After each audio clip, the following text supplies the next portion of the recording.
Shalom.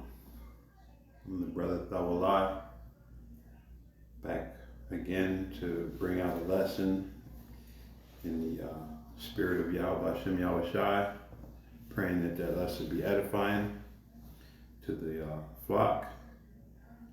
Today, I just want to speak on Amalek in the muddying of the water.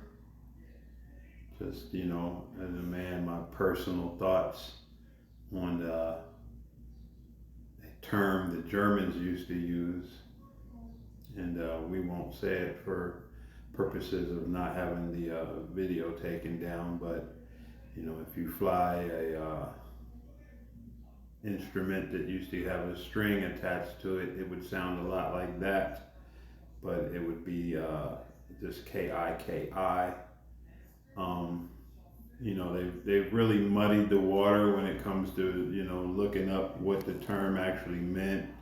They try to do so many different things, but, just from a common sense standpoint, it sounds to me like the Germans actually understood that these people were actually Amalekites, and that they were just short forming that term. But this man has the power over the media and everything else, so he can put things to his discretion that allows him to hide himself once again in plain sight. But as always, before we begin, I want to begin by giving all praises, honor, and glory to Yahweh, Bahasham, Yahweh Shai, Bahasham, Raha Kodash. Double honors to our apostles and our elders, bishops, men of great millstone. Peace and salutations to the 144,000, the hopeful elect, the confusion of faces, and the men, women, and children scattered throughout the four corners of the earth. I want to say shalom. So as always, we try to get right into the scriptures. And I'm going to bring a couple of scriptures forward, and we'll call it a lesson. We always try to leave more for other brothers that want to add to or bring forth more edification. There's always, always, always more in the scriptures to bring forward. So as the Spirit gives me utterance, just going to bring this out. So now we want to look at the beginning of Amalek, his origins. So for that, we're going to go to Genesis 36. We're going to touch at verse 12.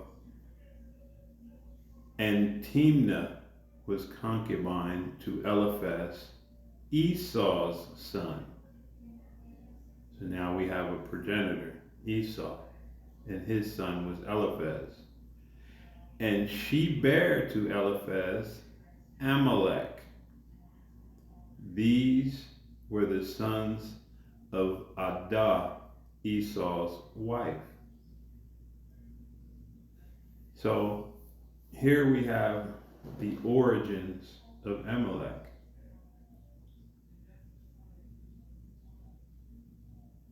And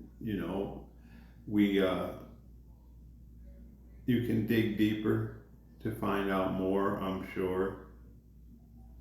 But Esau's sons were considered dukes. So if we jump down to 15 to bring that forward, these were dukes of the sons of Esau, the sons of Eliphaz, the firstborn son of Esau, Duke Timon, Duke Omar, Duke Zepho, Duke Kenez. Verse 16, Duke Kohar, Duke Gatam, and Duke Amalek. These are the dukes that came of Eliphaz in the land of Edom. These were the sons of Adah. So he was given a rich history. He was given a hint of nobility, but as always, he wasn't satisfied with that which he had, you know. Even though, when you go back and you look, and that spirit that was on Esau for selling his birthright and hating his brother Jacob, and the scriptures is clear. Number one, the birthright was never his.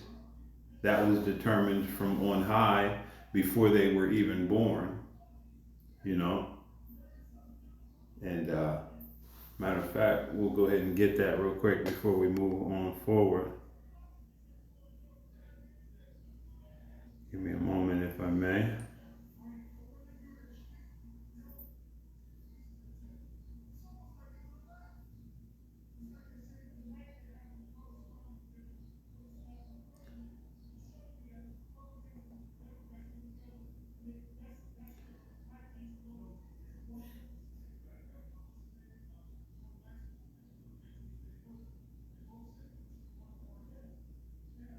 Lock it for the dead air.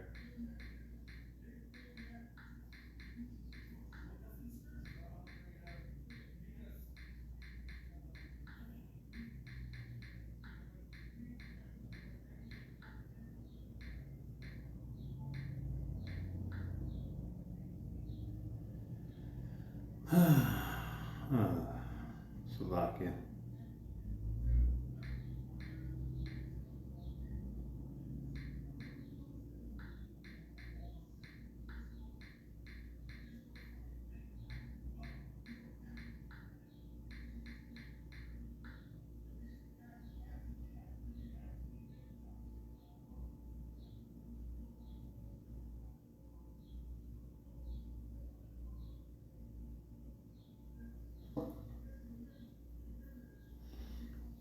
Because, you know, these people know who they are. So now more so than ever, they're trying to justify themselves and, act like Jacob stole uh, the birthright. But Jacob didn't steal it.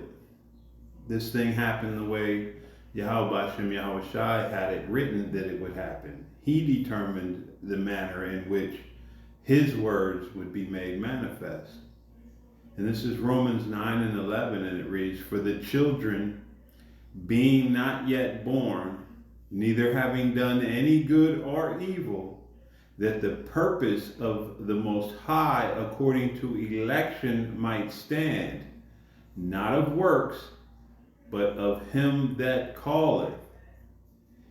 It was said unto her, the elder shall serve the younger. As it is written, Jacob have I loved, but Esau have I hated." So, and you can read more into that if necessary. But this is just to make the note that it was never meant for Esau to have that birthright. This was determined long before Esau was ever made manifest. But that hatred for Jacob passed through to Amalek. The chief house of Esau.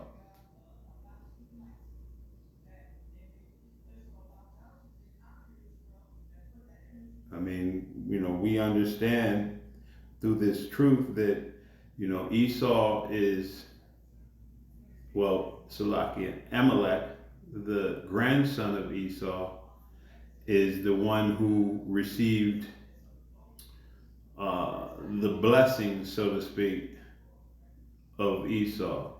So he received the hatred, he received the top position, he received, the bulk of the rewards of Esau. He's the one that has gained from the sword. He's the one, and I mean, all of Esau is living in a you know upper crust manner, so to speak. But of all of them, Amalek is the one who has forged his way to the top of that chain, of that food chain. He runs the diamonds. He runs the gold and the silver and the media. He's at the top of most all of your Fortune 500 businesses, and he likes to try to run it in secret. But he's being discovered, as the scriptures said. In the end, he would be discovered.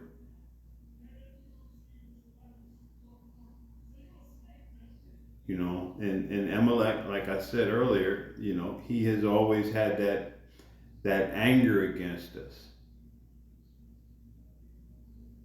And this is Exodus 17:8, and it reads, "Then came Amalek and fought with Israel in Rephidim. And Moses said unto Joshua, choose us out men, and go out, fight with Amalek tomorrow. I will stand on the top of the hill with the rod of the Most High in mine hand." So Joshua did as Moses had commanded him and fought with Amalek. And if you've read the story, you know that Moses had to hold his hands up and hold the rod, above his head, and when he did, the Israelites prevailed. When the rod got heavy, Amalek prevailed. So, Aaron and Hur came up with a plan to help to keep that Moses' hands raised. And if we go down to 13, it lets us know, and Joshua discomforted Amalek and his people with the edge of the sword. So that's the beginning of our fight with Amalek. And throughout the scriptures, we see time and time again that that war always continued. And, up until at the point when King David pursued them, and put them in subjugation. But that's another story. But we're just touching on Amalek, because this man, he has, as with all things, he's changed identities. He's gone as far as to, man, I mean, you have to give him kudos as a matter of, just because he took and subdued Israel, finally got them in the position that he desired.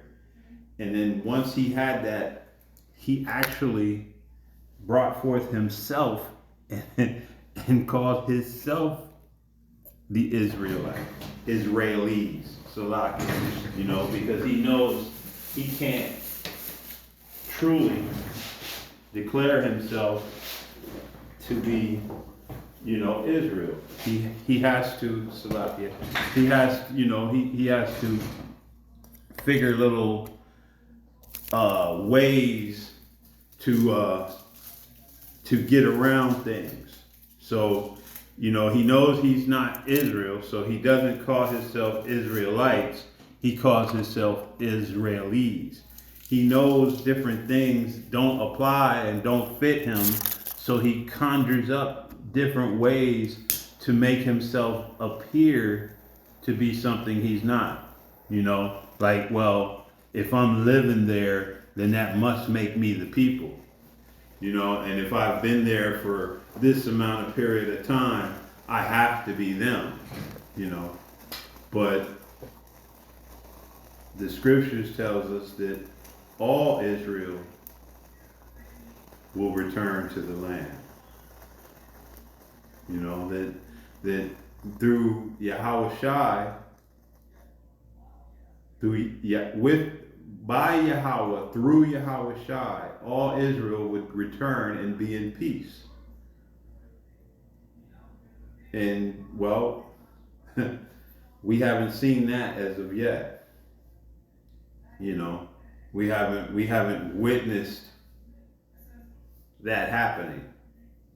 And we'll get in, we'll touch on a little bit on why we haven't seen that happening. But these people know, you know, the elite of these people, you know, as you go down through the ranks, so to speak, the peons, you know, they actually believe the lie that they've been told. They actually think, well, you know, we are the people. They really, and I mean, it's starting to be made manifest, but they really have no idea who they really are, you know? So they think they're justified. You know, you even had Benjamin just recently call the Palestinians the Amalekites.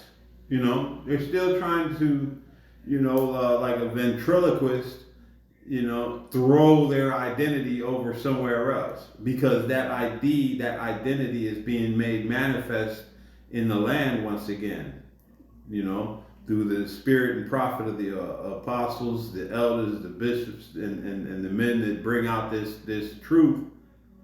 You know, the identities of all of these nations are being made manifest again. You know, we know who the Chinese are. We know who the Japanese are. We know who the so-called, and I meant to say so-called Chinese, so-called Japanese, so-called East Indians, you know, so-called Russians. We know who these people are now. You know, so-called Germans. We know the biblical identity. So-called Israelis. We know who you are now. You can't hide yourselves anymore. And you can't put anyone that the Most High has determined to be open to this understanding. You can't close that door now. You know, yeah, you may have some of those that decide that they don't want to accept it, like old boy from the Matrix. You know, I just want to be able to taste this and believe that it is what it is. No, I know you know, once you're open to this understanding, there's no going back and pretending like you don't know it, like you don't have it, like you don't, you know, that understanding has been made manifest to you now, and there's nothing that you can do to change that. You can't unring a bell that's been rung.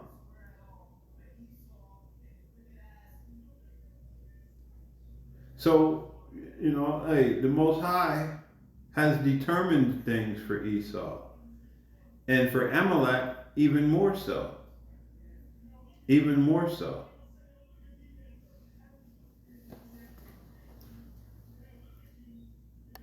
So we're just going to touch on a couple of these things that, you know, are in stored for Amalek.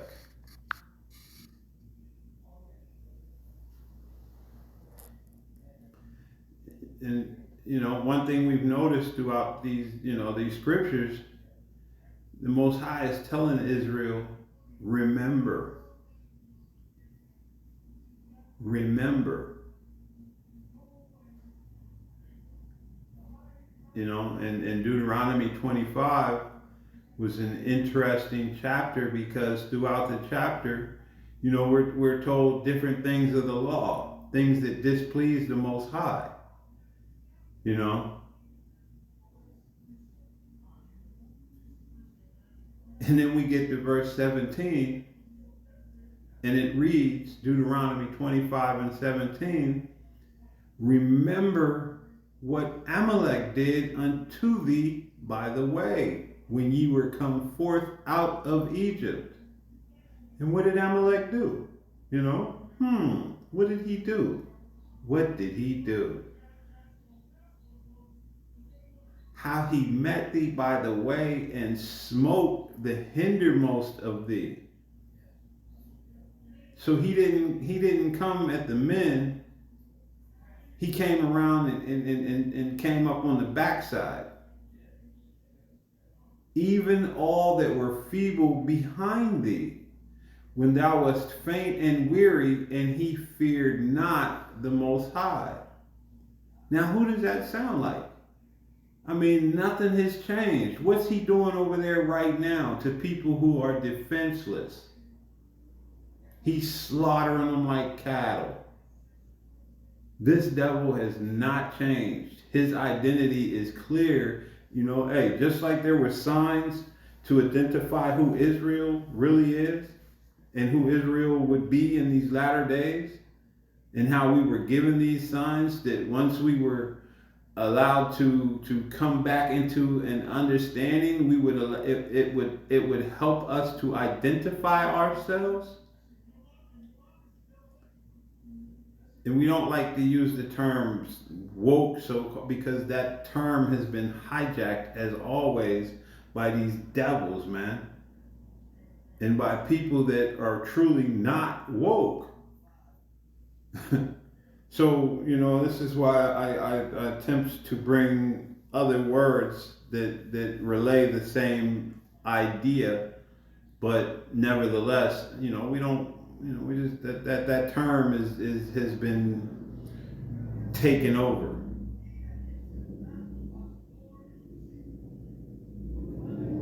But again, signs that identify us, there are signs that identify him.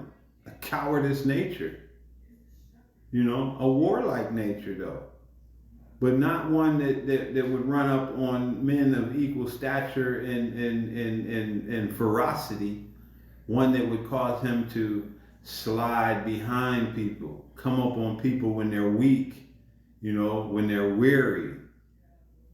That's when he makes his move.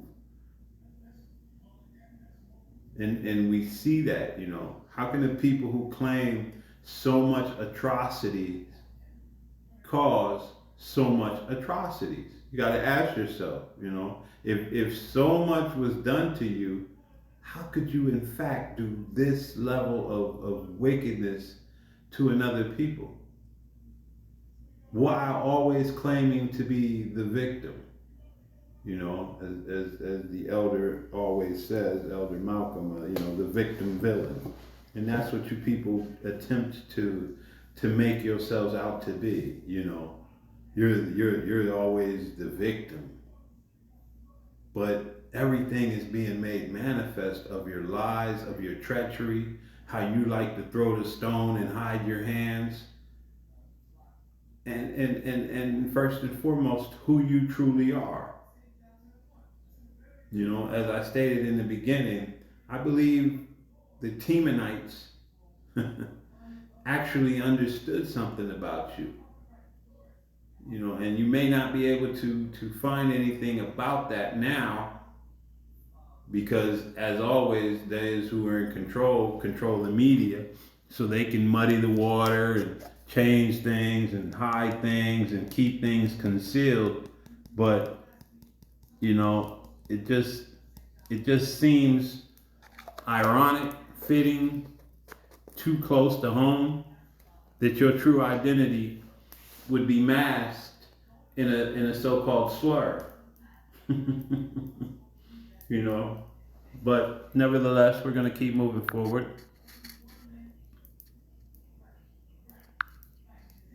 And this is 1 Samuel 15, and we're going to go to 2. And I'm going to jump somewhere else and then come back to 3. But this is 1 Samuel 15 and 2, and it reads, Thus saith Yahweh Bahashim Yahweh Shai of hosts, I remember that which Amalek did to Israel. And who is Israel? Well, Israel is the apple of his eye. How he laid wait for him in the way when he came up from Egypt. So again, he didn't come face us head on, even though we were faint and weary. But he went around and went after the old ones, the women, the children, the weary, the weak. You know, this dude is a man. But like I said, to identify him is easy. And like I said, we'll come back to that. But this is 17, Exodus 17 and 16, and it reads, and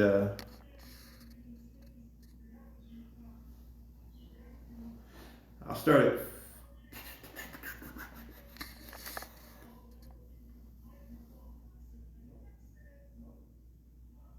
we'll start at 14, and it reads, and Yahweh, Ba'ashem Yahushai, said unto Moses, write this for a memorial in a book, and rehearse it in the ears of Joshua. For I will utterly put out the remembrance of Amalek from under heaven. That's a beautiful promise, man. That's a beautiful promise. And we know that Amalek attempted to do that on his own to circumvent the words of the Heavenly Father. And that's why it's killing him so much right now, that it's being made manifest who he really is. And he wants to nip this thing in the butt. And only your idiot Christians can't get it, because they're not meant to get it. For I will utterly put out the remembrance of Amalek from under heaven. And Moses built an altar and called the name of it Yahweh Nisi. For he said, because Yahweh Ba'ashem Yahushai hath sworn that Yahweh Ba'ashem Yahushai will have war with Amalek from generation to generation. And now we see why there's no peace in that land. Unlike what the scripture says, and we're going to go ahead and try to find that.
Is this it?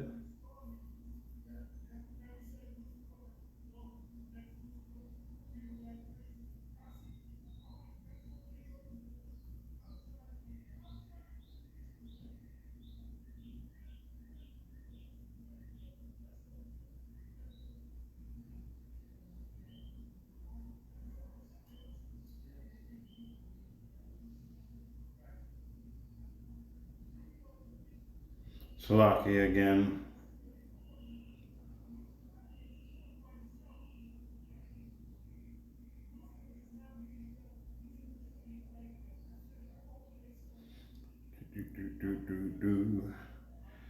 Just want to find that. See if I can't find that verse. Salakia.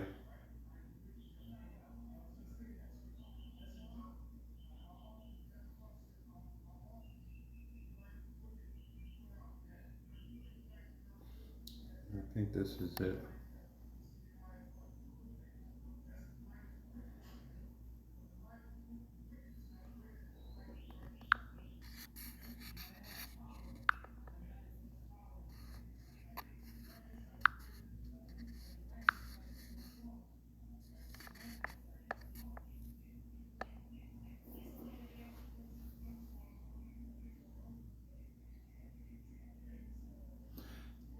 All right, we'll start at 26. This is Deuteronomy 33 and 26. And it reads, There is none like unto the Most High of Yasharon, who rideth upon the heaven in thy help, and is in his excellency on the sky. The eternal power is thy refuge, and underneath are the everlasting arms. And he shall thrust out the enemy from before thee, and shall say, Destroy them. Israel then shall dwell in safety alone. The fountain of Jacob shall be upon a land of corn and wine. Also his heavens shall drop down dew. Happy art thou, O Israel, who is like unto thee, O people saved by Yahweh Bahashem Yahweh Shai, the shield of thy help, and who is the sword of thy excellency, and thine enemies shall be found liars unto thee, and thou shalt tread upon their high places. So when we go home this last time, we're going to dwell in safety, and it ain't going to be no other nations in our land. Ain't going to be no rock of the dome, just, and you can't touch this in the place where Solomon's temple once stood. Negative. But see, we know before we go home, that land is going to be destroyed. That land is going to be decimated. That land must be cleansed. It can't sustain righteousness in this putrid state that it's in. Our land is defiled. And the scripture says, until the time of the Gentiles be fulfilled. So what we're witnessing now is that time being made manifest. And these nations are basically, hey, they're going to shoot these missiles upon that land. And not just that land, but the great city Babylon as well. And again, we know where that land is at as well. That's right here in your good old U.S. a stinking ass A. And our people who have, got in bed with these devils, man. That think that they can further this nation's agenda. They're completely on its side. To hell with what happened to your foreparents. To hell with what happens to your children. As long as you got a piece of the pie. The Most High is going to make that pie bitter in your mouth, man. He's going to make you. He's going to rot that shit right in your mouths. You want to be a part of this place. You just bend to the will of this place and make it in this place, man. Hey. Good luck with that. Good luck with that, But the rest of us, man, we want our land. We want to go home.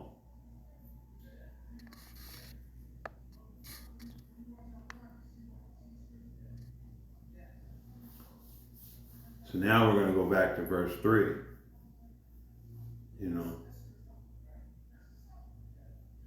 And this was told to, one of the kings. But he didn't fulfill that. He didn't, and again, we know now that it was all part of the Most High's purpose so that what would happen, in the future is now made manifest. But again, this promise has never been annulled. You know, this is 1 Samuel 15:3, and it reads, "Now go and smite Amalek and utterly destroy all they have, and spare them not, but slay both man and woman, infant and suckling, ox and sheep, camel and ass." And we know that Saul didn't fulfill what was required of him. And this was the reason why the kingdom was removed from Saul's possession and given over to one who would.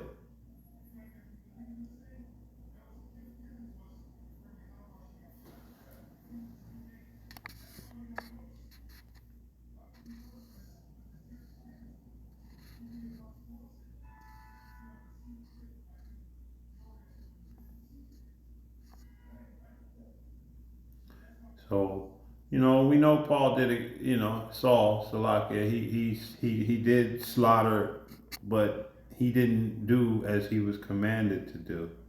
He chose to do differently. So we're going to go over here, bring out one more verse. And this is Deuteronomy 25:19.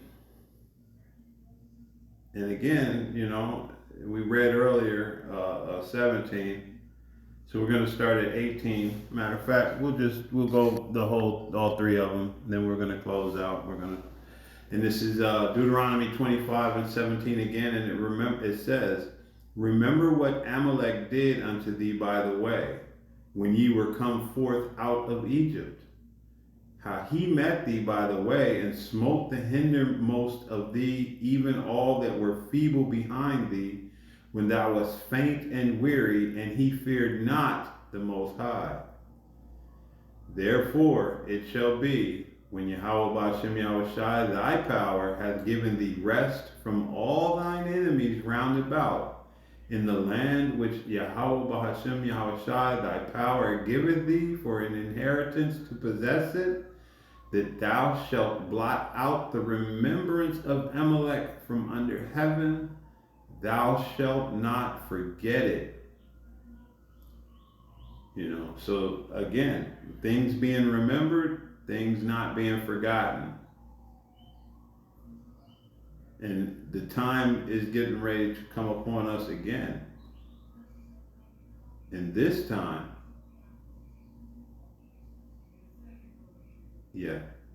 this time it's not going to go according to Amalek's favor. And he knows it. That's why he's trying to gin up, all of the sympathy of the nations. But at the same time, all of the nations are witnessing him in his true light. He no longer can create the light in which he wants to be seen. But everyone is now seeing him in his true form, witnessing him for what he truly is, a monster.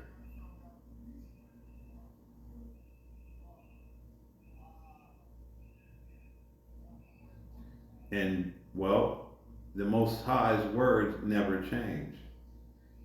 So this command is still in effect. It just hasn't been executed yet. But the time is coming, and soon shall be, when that command is executed according to the will of Yahweh Hashem Yahushai. And he is going to execute. Again, what did Yahushai said? When he comes back, he's not going to meet you as a man. You will not repeat what was done to him in the past. And you will pay for your crimes. So with that, we pray this lesson was edifying. Amalek, hey, you're not going to prosper. You're not going to continue to prosper, and you're not going to get away with the things that you've done and with what you've been trying to do with taking on other people's identity. None of these things are going to profit you in the time to come. So with that, as always, we want to close out with Ecclesiastes 12 and verse 13, and it reads, "Let us hear the conclusion of the whole matter. Fear the Most High and keep his commandments, for this is the whole duty of man." And what man is that? That's you Israelite man. Your duty is to keep the commandments and the fear of the Most High and the faith in Yahweh Shai.